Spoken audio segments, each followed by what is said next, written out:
안식일입니다. 밖에 비가 내리듯 우리에게도 하나님께서 풍성히 내려주시는 은혜의 비가 오늘 하루 또 평생 동안 함께하기를 간절히 기원합니다. 오늘은 내 것과 내 것이라는 제목으로 함께 은혜 나누길 원합니다. 하나님의 말씀 마태복음 20장 1절부터 16절까지 있는 말씀을 함께 보시겠습니다. 마태복음 20장 1절부터 16절까지 있는 말씀 제가 봉독해 올릴 때에 눈으로 함께 따라 읽어주시기 바랍니다. 마태복음 20장 1절부터 있는 말씀입니다. 천국은 마치 품꾼을 얻어 포도원에 들여보내려고 이른 아침에 나간 집주인과 같으니 그가 하루 한 데나리온씩 품꾼들과 약속하여 포도원에 들여보내고 또 제3시에 나가보니 장터에 놀고 서 있는 사람들이 또 있는지라. 그들에게 이르되 너희도 포도원에 들어가라. 내가 너희에게 상당하게 주리라 하니 그들이 가고 제6시와 제9시에 또 나가 그와 같이 하고 제11시에도 나가보니 서 있는 사람들이 또 있는지라. 이르되 너희는 어찌하여 종일토록 놀고 여기 서 있느냐. 이르되 우리는 품꾼으로 쓰는 이가 없음이니이다. 이르되 너희도 포도원에 들어가라 하니라. 저물매 포도원 주인이 청지기에게 이르되 품꾼들을 불러 나중 온 자로부터 시작하여 먼저 온 자까지 삭슬 주라 하니 제11시에 온 자들이 와서 한 데나리온씩을 받거늘 먼저 온 자들이 와서 더 받을 줄 알았더니 그들도 한 데나리온씩 받은지라. 받은 후에 집주인을 원망하여 이르되 나중 온 이 사람들은 1시간밖에 일하지 아니하였거늘 그들을 종일 수고하며 더위를 견딘 우리와 같게 하였나이다. 주인이 그 중에 한 사람에게 대답하여 이르되 친구여 내가 네게 잘못한 것이 없노라. 내가 나와 한 데나리온을 약속하지 아니하였느냐. 내 것이나 가지고 가라. 나중 온 이 사람에게 너와 같이 주는 것이 내 뜻이니라. 내 것을 가지고 내 뜻대로 할 것이 아니냐. 내가 선함으로 내가 악하게 보느냐. 이와 같이 나중된 자로서 먼저 되고 먼저 된 자로서 나중 되리라. 아멘. 여기에 한 메달이 있습니다. 네, 이 메달은 마라톤 대회 메달입니다. 물론 제 것은 아닙니다. 네. 이 메달은 어떻게 해야 얻을 수 있을까요? 1등 해야 얻을 수 있을까요? 아니면 10등 해야 얻을 수 있을까요? 네, 아시는 분도 있겠지만 완주한 모든 사람에게 이 메달을 줍니다. 물론 입상하는 사람에게는 다른 메달을 주기도 하겠죠. 하지만 일반 사람들에게는 3시간 만에 이 완주를 했든 6시간 만에 완주를 했든 간에 완주에 성공했다면 모두에게 이 메달을 주게 됩니다. 근데 우리가 알아야 하는 것은 이 대회에 참가해야지만 이 메달을 얻을 수 있다라는 것입니다. 만약 결승점에서 구경만 한 사람한테도 이 메달을 줄까요? 아닙니다. 혹은 참가 신청을 하지 않았는데 그냥 같이 따라 달렸다고 결승점에 들어갔다 해서 이 사람에게 이 메달을 줄까요? 아닙니다. 그 사람이 대회 참여 신청을 하고 번호표를 받아서 그것을 몸에 부착한 다음에 다 같이 같은 시간에 출발하여 결승점에 도착해야지만 이 메달을 주게 됩니다. 메달을 얻을 수 있는 것은 이 대회와 내가 연결되어 있기 때문이라는 것입니다. 예수님께서는 오늘 본문을 통해 천국에 관해 설명하고 계십니다. 천국은 마치 품꾼을 얻어 포도원에 들여보내려고 이른 아침에 나간 집주인과 같으니, 우리가 흔히 잘 아는 포도원 품꾼들의 비유이죠. 예수님께서 이 말씀을 하신 이유가 있습니다. 이 말씀을 알기 위해서는 이제 마태복음 20장 전장인 19장 후반부를 봐야 되는데, 거기를 보면 이제 한 부자 법관이 예수님께 찾아오죠. 예수님께 이렇게 묻습니다. 선생님이여, 내가 무슨 선한 일을 하여야 영생을 얻으리이까? 이 질문에 예수님은 계명을 지키라라고 말씀을 하시죠. 그러자 그 청년은 또 이렇게 대답을 합니다. 이 모든 것을 내가 지키었사온데 아직도 무엇이 부족하리이까? 이에 대해 예수님은 그 청년에게 이렇게 말씀하시죠. 내가 온전하고자 할진대 가서 내 소유를 팔아 가난한 자들에게 주라.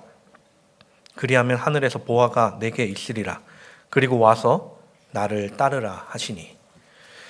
예수님의 말씀에 그 청년이 보였던 반응은 이 성경에서 이렇게 기록하고 있습니다. 그 청년이 재물이 많음으로 이 말씀을 듣고 근심하며 가니라. 그 떠나가는 청년을 뒤로하고 예수님은 제자들에게 이렇게 이어서 말씀하십니다. 예수께서 제자들에게 이르시되 내가 진실로 너희에게 이르노니 부자는 천국에 들어가기가 어려우니라. 다시 너희에게 말하노니 낙타가 바늘귀로 들어가는 것이 부자가 하나님의 나라에 들어가는 것보다 쉬우니라 하시니. 이 말씀을 하시자 이제 제자들이 놀라서 예수님께 묻습니다. 19장 25절에 그런즉 누가 구원을 얻을 수 있습니까? 라고 예수님께 묻죠. 제자들이 생각하는, 그 당시에 유대인들이 생각하는 이 재물이라는 것은 하나님께서 신이 사람에게 주는 그 은총, 그리고 은총의 표징이다라고 생각했기에 제자들은 이러한 반응을 보였던 것이죠. 만약 이러한 명예와 영향력과 부가 신의 은총의 표징이 아니라면 이런 것도 없는 사람은 하나님 나라에 가기가 더 어려운 것 아닙니까? 라는 질문이었던 것이죠. 그래서 예수님께서는 제자들에게 이렇게 말씀하십니다.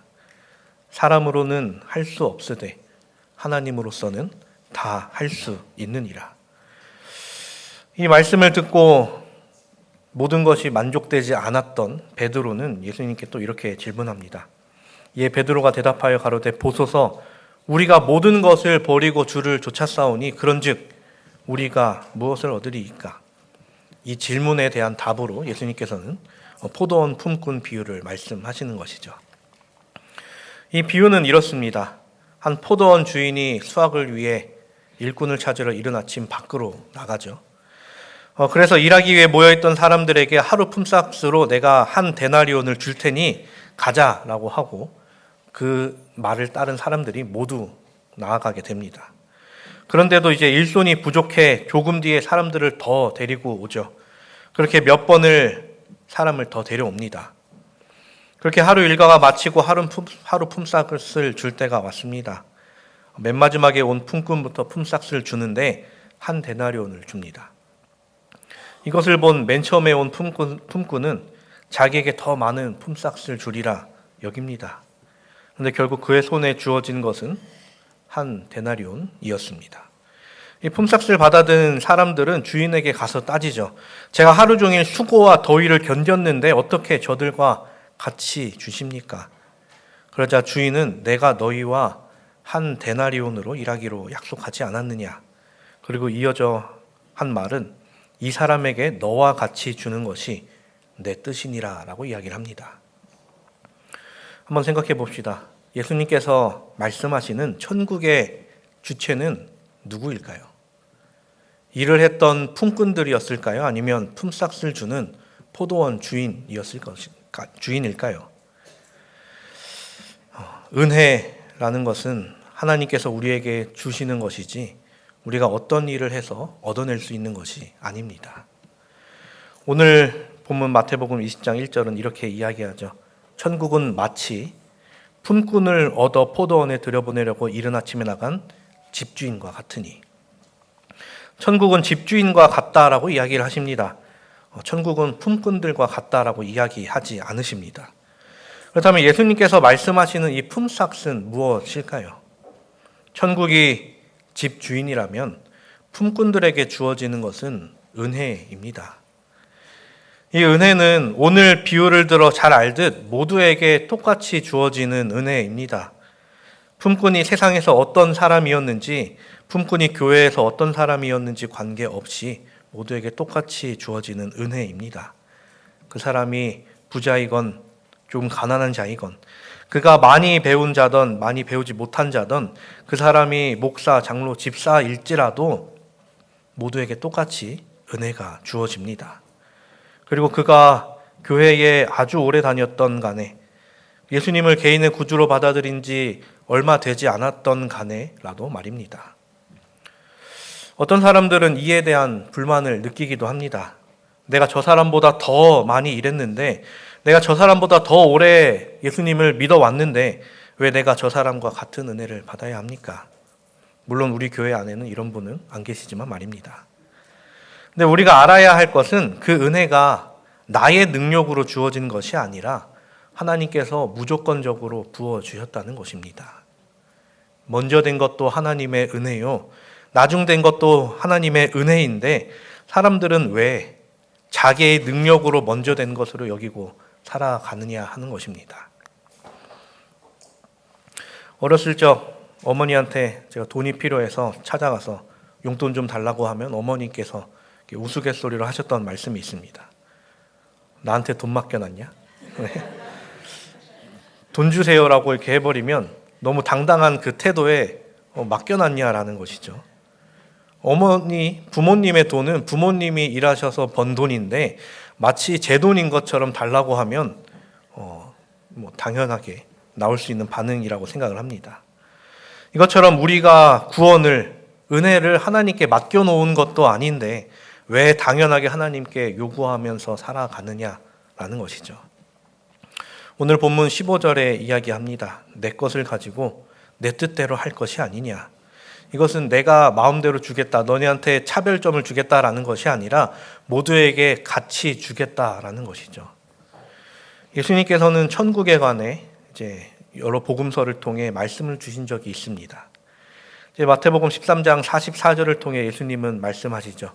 천국은 마치 밭에 감추인 보화와 같으니 사람이 이를 발견한 후 숨겨두고 기뻐하여 돌아가서 자기 소유를 다 팔아 그 밭을 샀느니라. 한 사람이 땅을 빌려 농사를 짓죠. 이제 씨를 뿌려야 하니 열심히 돌을 골라냈을 것입니다. 그러다가 쟁기에 걸리는 어떤 큰 것을 발견합니다. 그거를 파내자 그 안에 뭐가 있었나요?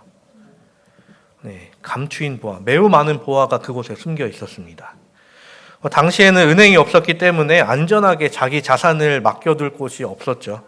그렇기에 자기 땅 속에 숨겨두는 일이 있었다고 합니다. 근데 이것을 상속받아야 하는 누군가에게 미처 이야기하지 못하고 그 사람이 죽어버린다면 그 보물은 그저 잊혀져 버리게 되죠.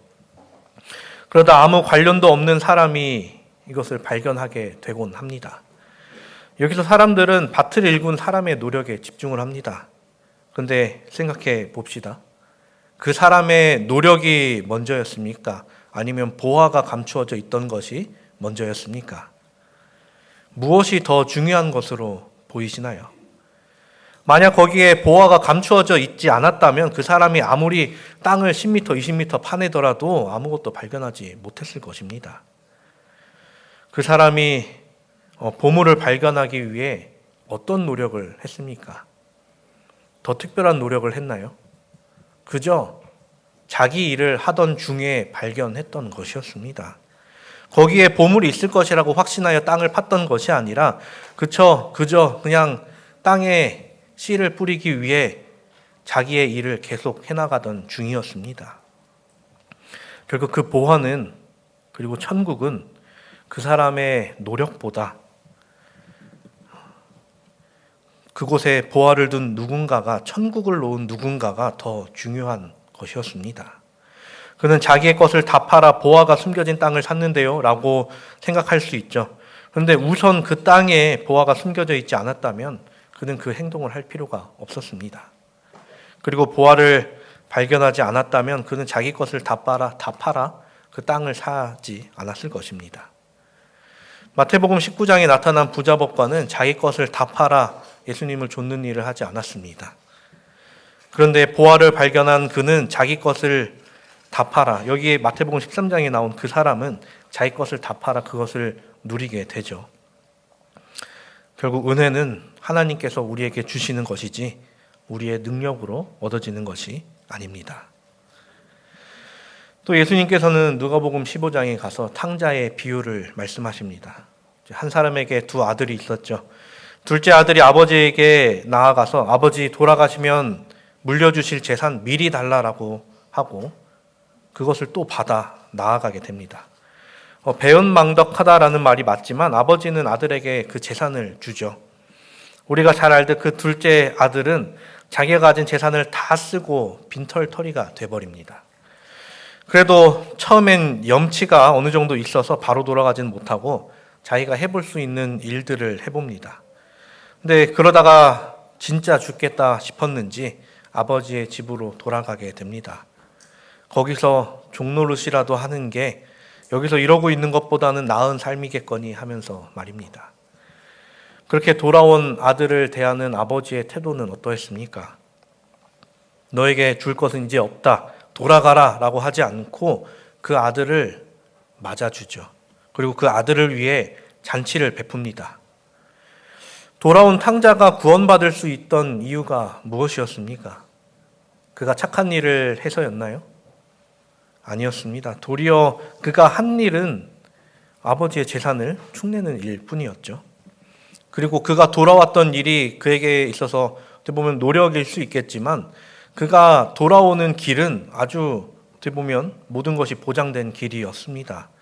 그런데도 그에게 구원이 주어졌던 이유는 그저 그가 아버지의 자식이었기 때문이었습니다. 그가 구원을 얻은 이유는 자기 공로가 아닌 오로지 하나님의 은혜로 주어졌던 것이죠. 그의 형은 어떠했습니까? 그가 동생이 돌아와서 잔치 베푸는 것을 보고 짜증을 냅니다. 왜 나를 위해서는 어떤 잔치도 베풀지 않으면서 아버지는 죽은 것으로 생각하고 돈을 다 가져가고 또 잃고 온 동생을 위하여 잔치를 베푸느냐라는 것이죠. 나는 아버지의 말을 어긴 적도 없고 아버지의 말씀에 항상 순종하며 그 모든 것을 일해 왔는데 말입니다. 그런데 그 역시 그가 그 안에 머물 수 있었던 이유는 그가 열심히 일을 해왔기 때문이 아니라 그저 그가 아버지 자식이었기 때문이었습니다. 먼저 되고 나중되고 더 많은 일을 하고 더 적은 일을 한 것이 하나님의 은혜를 받는 데에는 크게 중요치 않다라는 것입니다. 은혜는 사람이 어떤 일을 해서 주어지는 것이 아닌 그저 하나님께서 주시기에 우리에게 주어진 것입니다. 그렇기에 은혜로 느끼지 못한 삶은 불만만이 남게 되는 것이죠. 제가 대학생 때 한 친구를 알게 되었습니다. 신학생이 아니라 다른 학과 친구였는데 그 친구는 이제 대학에 와서 신앙을 받아들인 친구였습니다. 그 친구가 대학에 와서 받아들인 그 신앙이 얼마나 뜨거웠는지 그가 말씀을 보는 것, 기도하는 것, 찬양하는 것 그 하나하나에 너무나 좋아하면서 눈물을 흘리던 한 친구였습니다.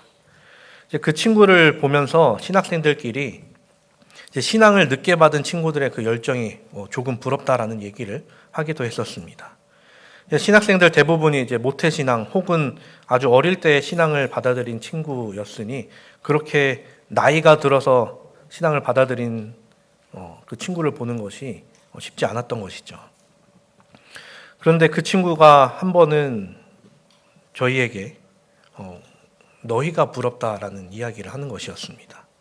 왜냐하면 이 좋은 것을 자기는 이제 알았는데 너네는 태어날 때부터 알았지 않았느냐. 그 모든 것을 누리지 않았느냐라는 것이었죠.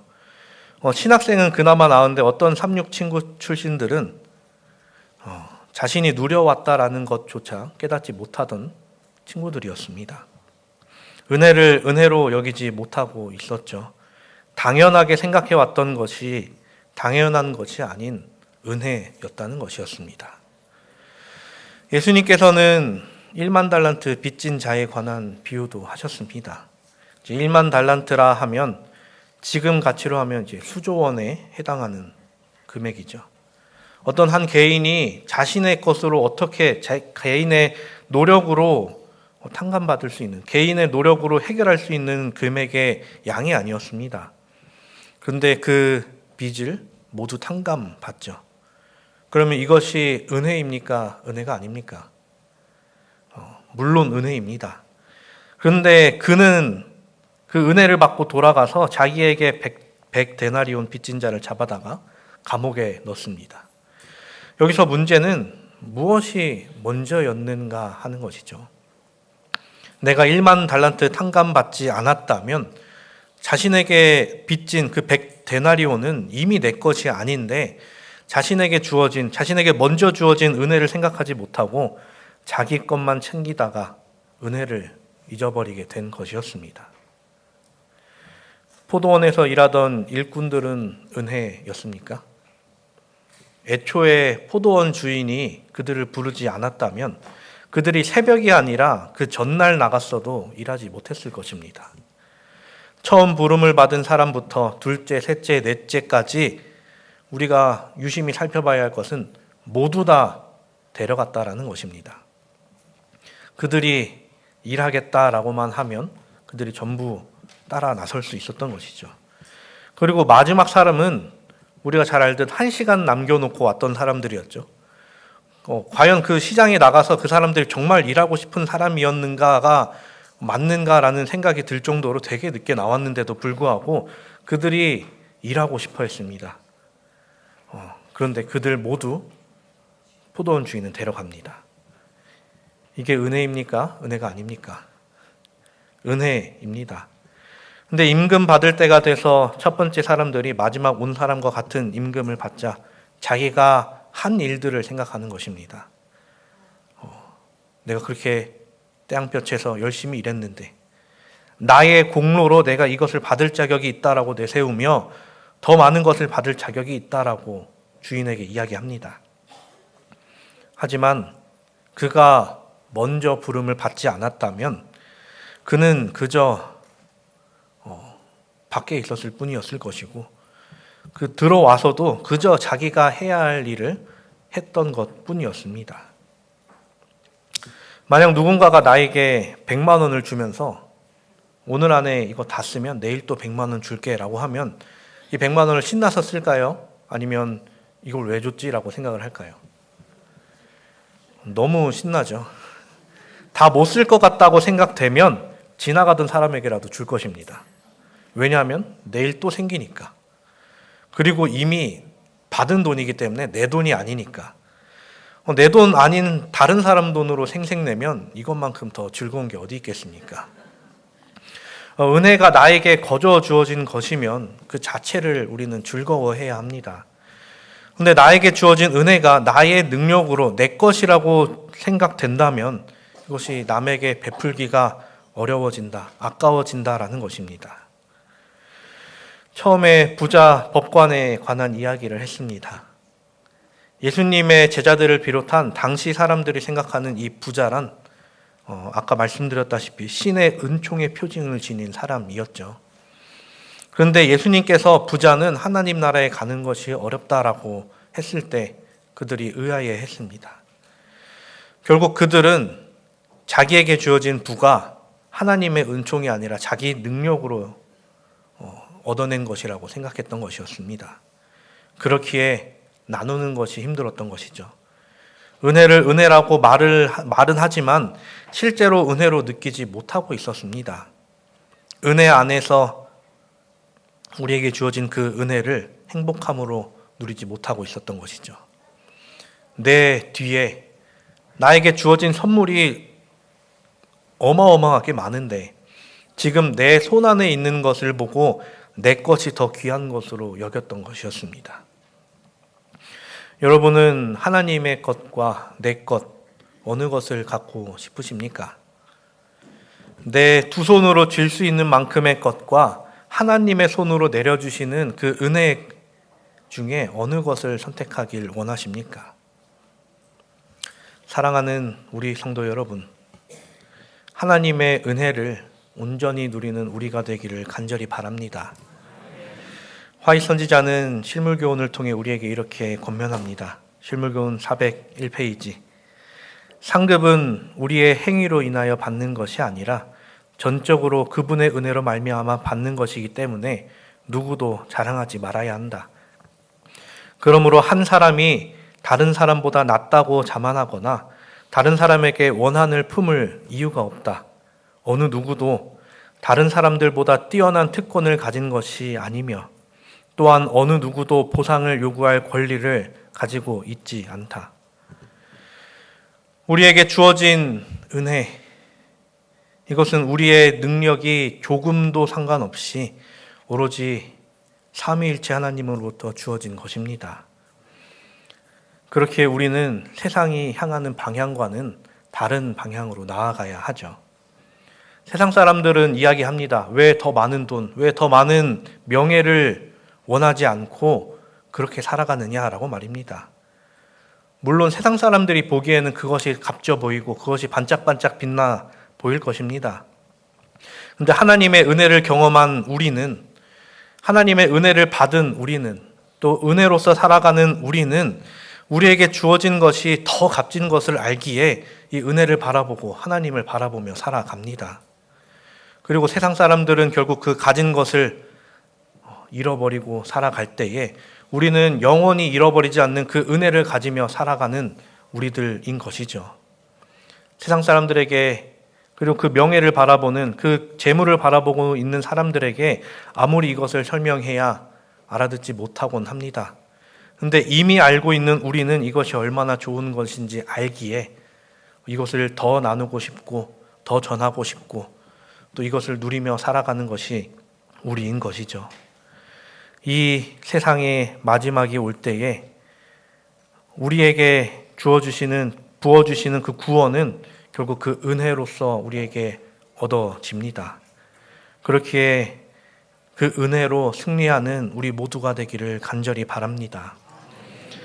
바울은 고린도전서 1장 26절부터 31절을 통해 우리에게 이렇게 권면합니다. 형제들아, 너희를 부르심을 보라. 하나님께서 세상에 미련한 것을 택하사 지혜 있는 자들을 부끄럽게 하려 하시고 기록된 바 자랑하는 자는 주 안에서 자랑하라. 포도원 주인이 품꾼들을 불렀을 때 그들이 일을 잘했던 사람인지 일을 못했던 사람인지 전혀 개의치 않고 그들을 모두 불러드립니다. 그리고 그들이 일찍 왔던 늦게 왔던 간에 그들을 전부 불러 모으십니다. 그 모든 것이 은혜였으며 그 안에 있는 자들은 그 은혜를 누리게 되었다는 것이죠. 혹시나 이것을 불만으로 여기고 살아간다면 이것은 은혜가 우리에게 행복이 아니라 그 사람에게는 개인의 공로며 개인의 불행으로 나타나게 될 것입니다. 그렇게 우리의 구원이 하나님의 은혜로 된 것임을 기억하고 이를 누리며 또 이를 찬양하며 사는 우리 모두가 되기를 간절히 바랍니다.